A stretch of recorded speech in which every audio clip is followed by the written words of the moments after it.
So thank you for joining me on the Victory Independence channel. I just wanted to give you guys my gut reaction on what's going on with the market. Look, I believe this is, as I've been talking about for months, that we would have something like this, a catalyst for a quantitative easing, another quantitative easing, number three. That would be, of course, with probably a new name and maybe some new objectives, and it would be broader and more permanent or very long term. And you cannot announce more quantitative easing when you got oil at 100 or when you got the Dow nearing 13,000. One problem for them is the precious metals, which, I think the gold cartel smashed the precious metals down pretty hard, right at one of the major points where gold goes down during the day at 12 o'clock. Now, as I make this video, gold is recouping some of those losses. And I find it hard to believe that we're going to get a major move down in gold with everything that's going on in Europe, everything that's going on with the United States. You've got Asians and European citizens buying. You've got central banks buying. So I think the pressure on physical precious metals is going to continue, especially when you look at people who went to the Swiss franc for a safe haven or the yen for a safe haven. Here, the Swiss central bank, they cut interest rates to weaken their currency. The yen, the Japanese central bank, they begin quantitative easing to weaken their currency. So the currencies are all looking pretty ugly. And with the light being shined so bright on the US for the past 2 weeks, a lot of people, a lot of fund managers and stuff started to put the math together like, wait a minute, this isn't going to work. Here the US had to increase the debt ceiling by an unprecedented amount. And here we were supposed to have this Congress that was going to be these big budget cutters, but they buckled under pressure and they end up not cutting anything. They just pick a number out of the air, say 10%, we're going to increase something, and then say, well, we'll only increase it by 8%, and then all of a sudden we have a magical cut.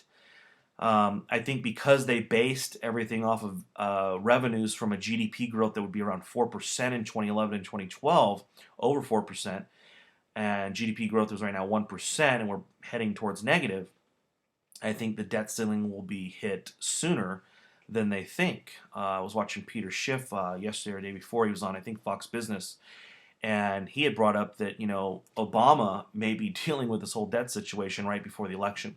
So the volatility for 2011 and 2012, my goodness. I mean, unless you're a pro or you really believe in a company that you're holding, I mean, really, people should be on the sidelines. And in my opinion, should be on the sidelines with physical gold or physical silver.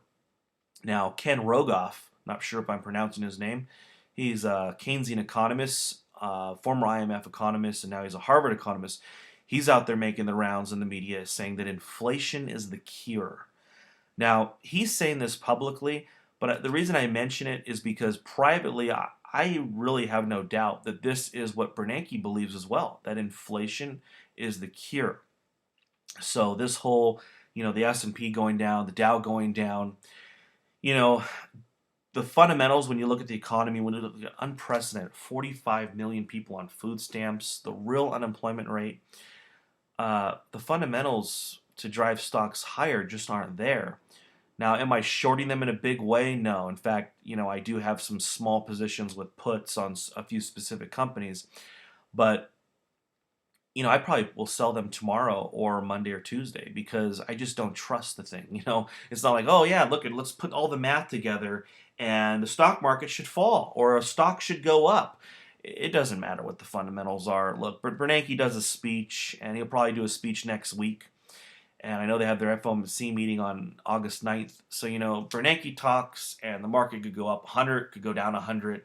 So, when it comes to big broad plays of really trying to go against the Fed, the best way to go against the Fed, if you want to go against them, is to hold gold and silver, not try to short into the next round of quantitative easing. Although, for those of you who know what you're doing, you probably could make a lot of money. I will be watching the unemployment data 5:30 in the morning tomorrow. If the unemployment data is really ugly, if it's a really big miss, then I would expect the market sell-off to continue. But at the same point in time, we're heading into that oversold category, and oversold category, and we're also heading into a point where you've got these um, levels of resistance. So unless we're having a full-blown meltdown, which, hey, go for it. I would expect the market to have a relief rally sometime in the next week. Now, to be honest with you, I thought we would have had a relief rally yesterday and today. I actually did hold a put, an option put. That's basically where I'm, for those of you not familiar, betting that Bank of America would go down. So it worked. Just wish I would have held on because would have made a lot more money. But anyway, I fully expect gold and silver to continue to get messed around with by the banks. It makes no sense that people would sell their gold right now. Europe's on the verge of blowing up. Italian bonds were selling off. Portuguese bonds were selling off this morning. Everybody knows about the debt problems in the U.S. So therefore, people are going to sell their gold. It doesn't make sense to me.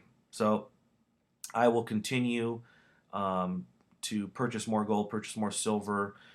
If silver does go down, I don't expect it to go down very much. I mean, maybe the low 30s would be the ultimate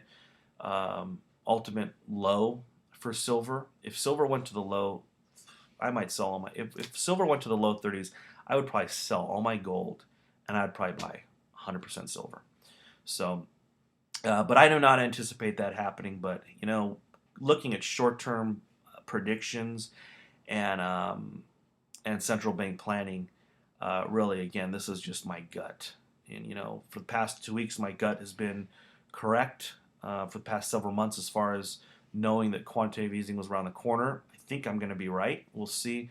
And I have a little $10 bet going with somebody that I know that they will announce the official rumor for quantitative easing in the next 9 days. So we'll see if I win $10. You guys have a great day.